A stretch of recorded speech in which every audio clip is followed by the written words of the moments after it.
Darkness didn't scare Precious, it clarified things. When consciousness returned, she didn't move immediately, didn't open her eyes, didn't react. She listened, breathing, hers, slow, controlled, good, a faint hum, electric, concrete beneath her, cold, air slightly damp, underground, voices, two men, Korean, low level, unimportant. She opened her eyes slowly, no panic, no confusion, only awareness. Her hands were restrained, wrists secured behind the chair, metal, not cheap, professional, good. That meant this wasn't random, which meant it was predictable. Awake. Awake. The voice came from in front of her, not one of the small ones. This one mattered. Precious lifted her head, met his gaze, no fear, no hesitation. That unsettled him. She saw it instantly, a flicker, small but real. You're not reacting, he said. I am. How? I'm observing how long it takes you to make your first mistake. Silence, then a slow smile. Interesting, he stepped closer. You know who I am? Yes. Then you know this ends badly for you. She tilted her head slightly. Statistically? A pause. Unlikely. That irritated him. Good. Pain was coming. She knew that, prepared for it, conditioned for it. Her father's voice echoed faintly in memory. Pain is information, not control. She relaxed into the chair, not defeated, positioned. Let them think she was contained. Let them think they had control. Because the moment they slipped, even slightly, she would take everything back. Soul didn't breathe that night. It held its breath. Because Ryuhail had stopped pretending. They took her. The words were simple, but the room felt like it might collapse under them. Find them, he said. No anger in his tone, no raised voice. That was worse. Every contact, he continued. Every route, every whisper. A pause. Then break them. This wasn't strategy anymore. This was eradication. Hours passed, then more. Bodies started appearing, not hidden, not subtle. Messages. One man begged. Another tried to bargain. Another lied. None of them mattered. Again, Hill said after one interrogation. He told you everything, one of his men said carefully. Heel didn't even look at him. Then he can say it again. He wasn't looking for information anymore. He was looking for control, and he didn't have it. That was what was breaking him. She's alive. The words came from one of his most trusted men, carefully, measured. Heel stilled, slowly turned. Where? Coordinates, underground facility, isolated, guarded, a trap, obviously. I'll go alone, someone suggested. No. His voice cut through instantly, cold, absolute. I go. Back underground. They made their first mistake. Not the restraints, not the guards, not the location. Time. They underestimated how long she needed. Precious had already mapped the room, measured distances, tracked patterns, counted steps, 3 guards rotating, 1 primary interrogator, 2 external. Weak point, shift change. Always shift change. Pain came, of course it did. A blow. Measured. Testing. She didn't react the way they expected. No screaming, no pleading, just silence. Then, a quiet breath. You're not very creative, she said. That earned her another hit.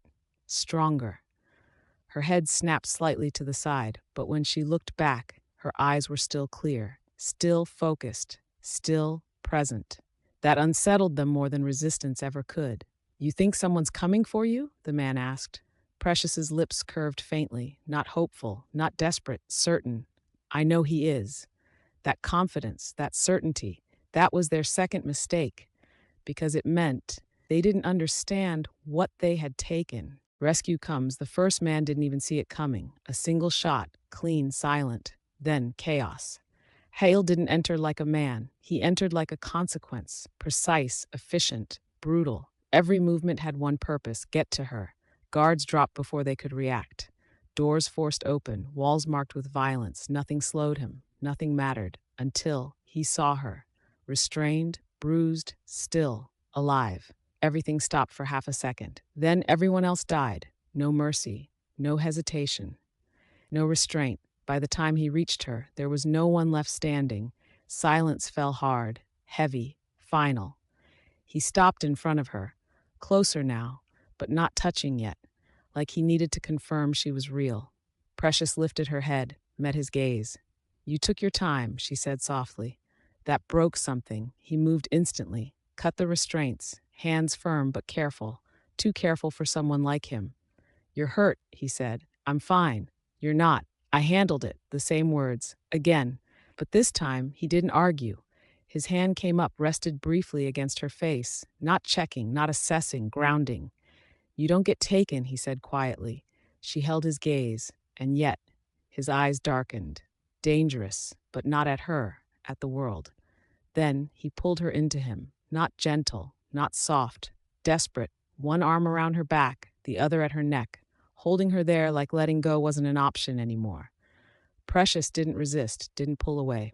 For the first time, she leaned into it, just slightly. That was enough. His breath shifted, his hold tightened. "I killed them," he said. Not a confession, a statement. "I know." A pause. Then, her voice quieter now, "I would have killed them too." That made something almost like a dark smile touch his expression. Of course she would have. He pulled back slightly, just enough to look at her. Really look. "You're not leaving my side again." Not a request, not a question, a decision. Precious tilted her head slightly. "Even now, even here." "Try and stop me." Silence, then a low, dangerous exhale. "Don't test that." But his hand didn't leave her, didn't loosen, didn't let go, because now this wasn't just obsession. This was something deeper, something sharper, something neither of them could undo. Need. The city was quieter, not peaceful, just aware, because something had changed. No one spoke about what happened, but everyone felt it. The bodies, the silence, the message, and at the center of it, her. Precious hadn't left his side since the rescue. Not because she couldn't, because she didn't. "You should rest." Hale's voice was low, controlled again, but different now, less distant, more present. Precious leaned back slightly against the couch in his private suite, her shoulder freshly treated. "I've been through worse." "I know." That was the problem. He stood across from her, watching, not casually, not distracted, focused, always focused on her now. "You let them get close," he said. "It wasn't blame, it was analysis." "I calculated wrong," she replied. "I won't." Silence. "Then you won't get the chance to." Her eyes lifted, met his. "You think you control that?" "Yes." The answer came too fast, too certain. Precious tilted her head slightly. "You're reacting again." His jaw tightened. But this time, he didn't deny it. "I don't lose what's mine," he said. There it was. Not implied, not hidden, said. She didn't smile, didn't tease, didn't challenge. She just held his gaze and said quietly, "Then don't it." The distance between them didn't exist anymore. Not physically, not strategically, not emotionally. It showed in small things, the way she walked into his space without knocking, the way he didn't stop her, the way decisions were made with a glance, not words. But it hadn't been defined, not clearly, not out loud, until now. "You should leave." The words came late at night, quiet, unexpected. Precious looked up from where she stood near the window. "You don't mean that." "I do." He stepped closer, slow, controlled, but there was tension under it now, something tight, something restrained. "This doesn't end well," he said. "Then why am I still here?" A pause, because that was the truth he couldn't dismiss. "You've seen what happens," he continued. "Anyone close to me becomes a target. I already was." Silence, sharp. "You don't walk away from that," she added. "You adapt." He stopped in front of her. "Close again, always here." "You don't understand that," he said quietly. "I do," she replied. Her voice softened, but didn't weaken. "You're not pushing me away to protect me," she said. "You're doing it because you don't know how to keep me." That landed deeper than anything else. For a second, he didn't move, didn't speak. Then his hand came up again, not forceful, not testing, certain, fingers brushing along her jaw, tilting her face just slightly. "You're still here," he said. "Yes, after everything." "Yes." A pause. Then, lower, more honest than he had ever been. "Then stay." Not a command, not control. Choice. Precious didn't hesitate. "I was never leaving." That night, everything shifted. Fully. No more distance, no more restraint pretending to hold. The air felt heavier, closer, like something had finally crossed a line that couldn't be redrawn. Hale stood in front of her again. But this time he didn't stop himself. His hand slid from her jaw to the back of her neck, firm, anchoring. He kissed her. Not controlled anymore, not measured, real. The kind of kiss that didn't ask, didn't test, didn't warn, it claimed.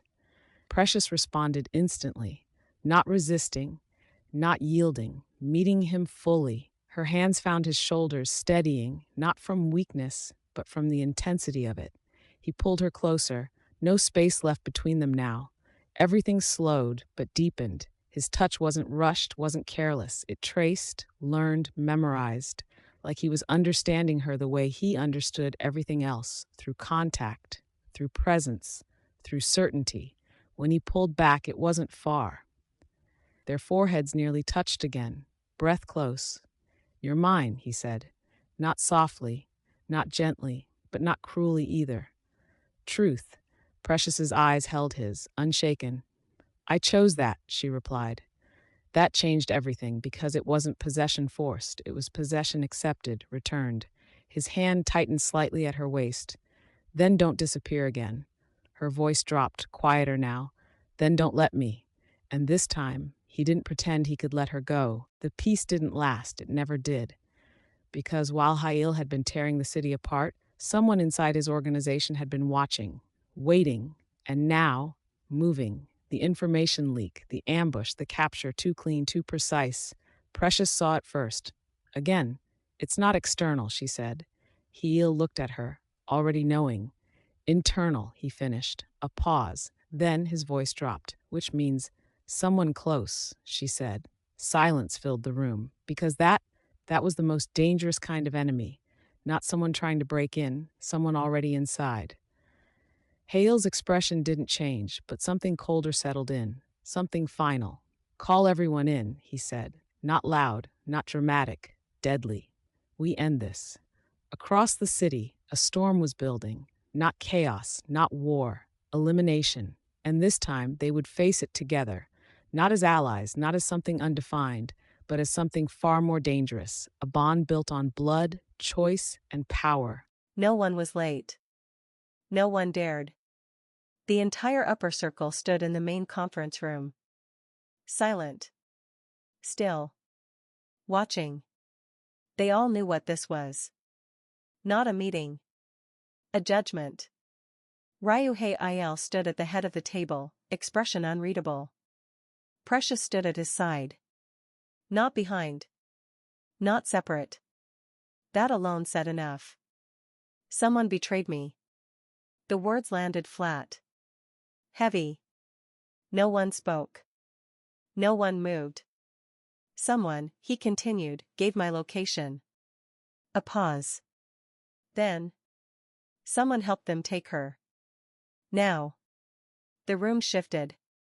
Not visibly. But internally. Fear. Suspicion. Calculation. Precious watched all of it. Every breath. Every blink. Every micro-expression. Her father had trained her for rooms like this. Where truth wasn't spoken. It was exposed. "Step forward," Il said. No one moved. "Then I'll start removing people." That was enough. It wasn't brute force that revealed the truth. It was pressure. Layered. Precise. Precious stepped forward slightly. All eyes shifted to her. "You're all looking at the wrong moment," she said calmly. Silence. "The ambush wasn't the first move," she continued. "It was the execution." Il didn't interrupt. Didn't question.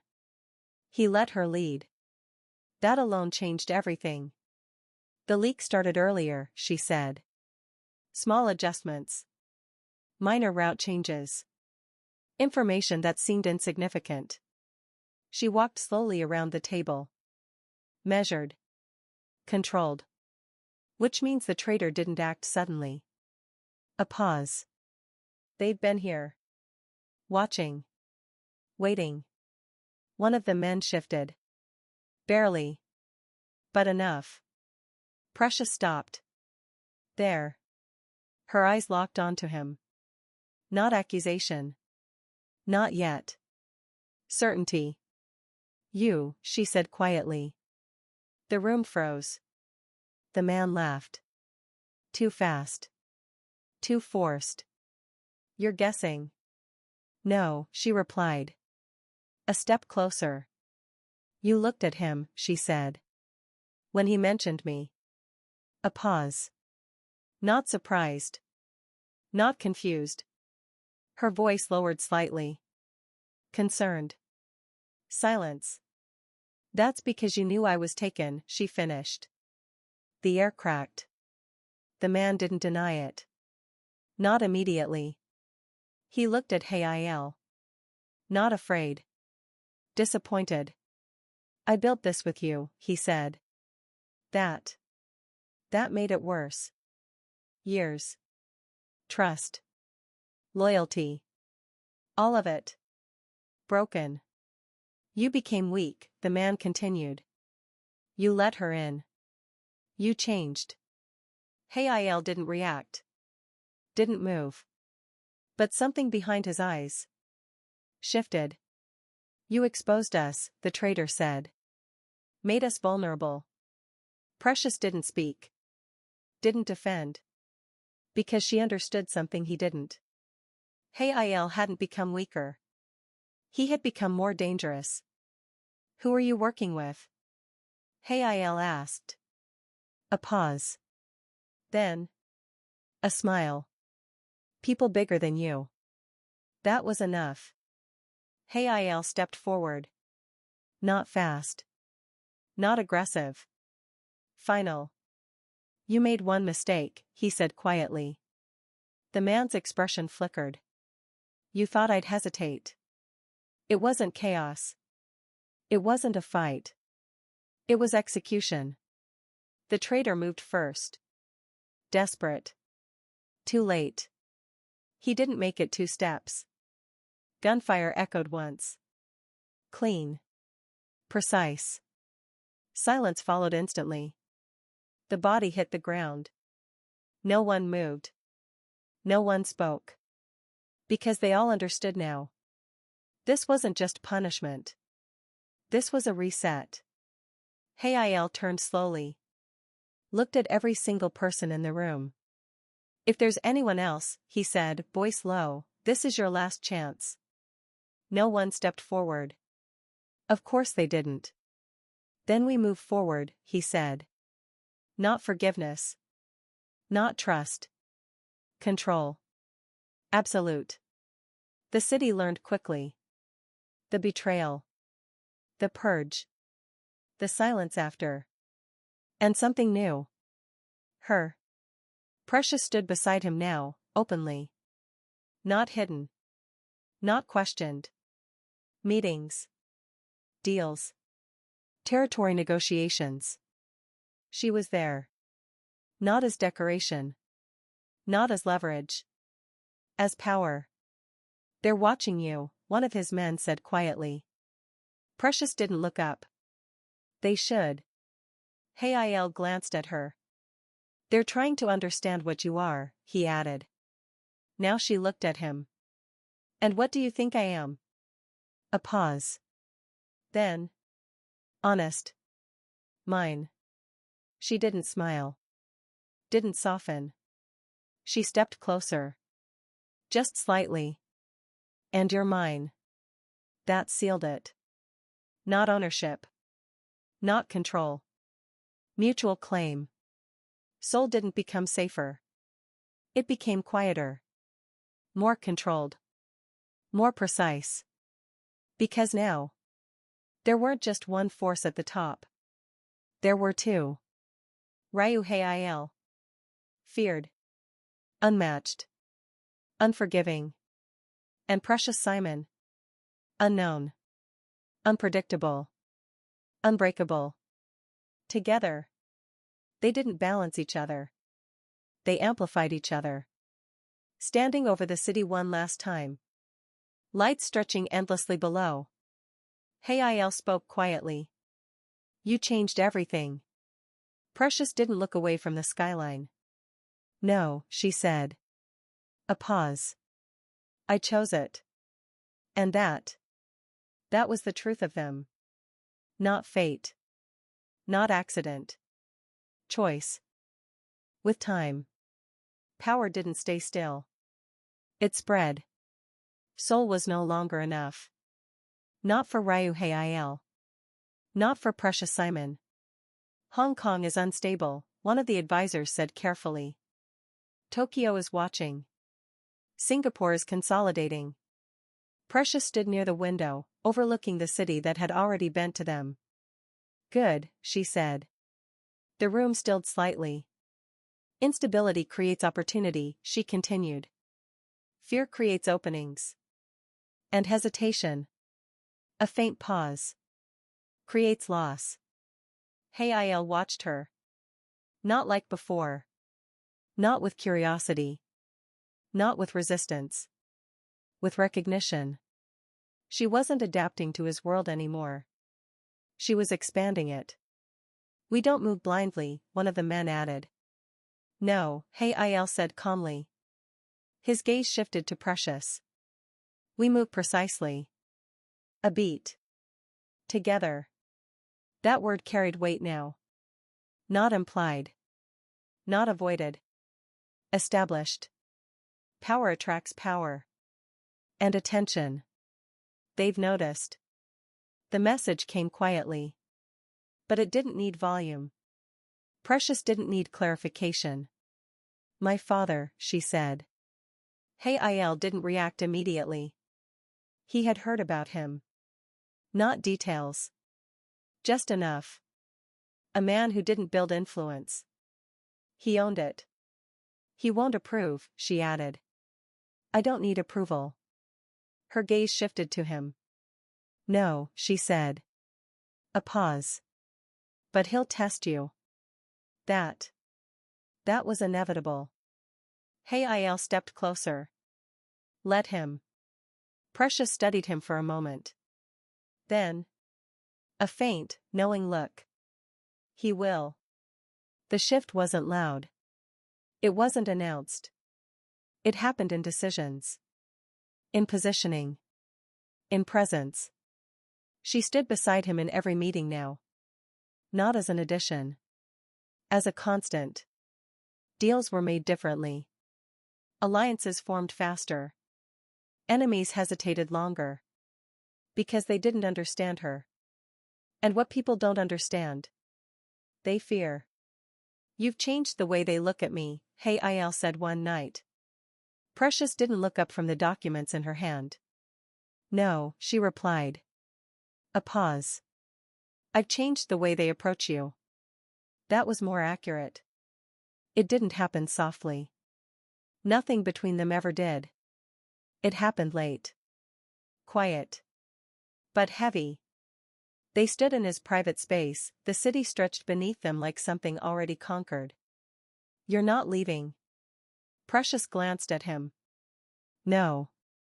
I'm not letting you. A pause. I know. Silence. Then. He stepped closer. This doesn't stay undefined, he said. Her eyes sharpened slightly. It never was. His hand lifted. Rested at her jaw. Make it permanent. That was his version of a proposal. No ring. No kneeling. No softness. Just certainty. Precious stepped into him. It already is, she said. A pause.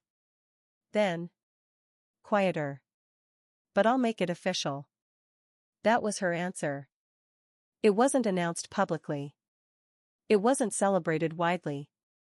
It wasn't safe enough for that. Instead. It was controlled. Private. Powerful. A location outside the city. Secured. Silent. Only a handful of people present. Not guests. Witnesses. The atmosphere wasn't light. It was heavy. Not with doubt. With meaning. Precious stood dressed in black. Not white. She wasn't purity. She wasn't innocence. She was choice. Power. Control. And Hail watched her like something he had already claimed. But still chose. No music. No ceremony. Just presence. You understand what this means, he said quietly. Precious met his gaze. Yes. Once this happens. A pause. There's no separation. Her voice didn't waver. There never was. Silence. Then. He reached for her hand. Not gently. Not carefully. Certainly. Like he always did. You stand with me, he said. Always. You take everything that comes with it. I already have. A pause. Then. Her turn. You don't get to push me away anymore. I won't. You don't get to choose alone. I don't. That was the difference now. Not control. Shared power. Mutual claim. He pulled her closer. Not for show. Not for tradition. Because he wanted to. Their foreheads touched briefly. No witnesses mattered in that moment. Only them. Then. He kissed her. Not soft.